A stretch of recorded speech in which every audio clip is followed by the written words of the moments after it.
আসসালামু আলাইকুম। এটি হচ্ছে আমাদের সাতচুবাইয়ের মুড়ি মাখা।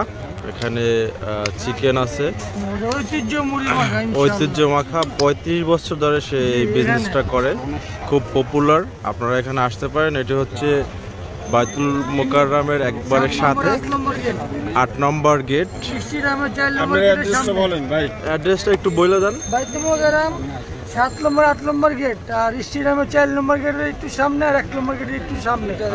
ভালো না হলে জীবন আইব না। সাতচুবাইয়ের মুড়ি ভর্তা ভালো এবং হালিম। ভালো না হলে আসবেন না, সে বলে দিছে। এখানে মাত্র 30 টাকা করে, 30, আর 50, 60, 100 আর স্পেশাল আছে 50, 60, 100। আপনারা আসতে পারেন আমার ইমরান খান ট্রাভেলার্স পেজের পক্ষ থেকে। এখানে সবাই চলে আসবেন, ইনশাআল্লাহ খুব মজা হবে। ইনশাআল্লাহ। ভালো না হলে জীবন আইব না।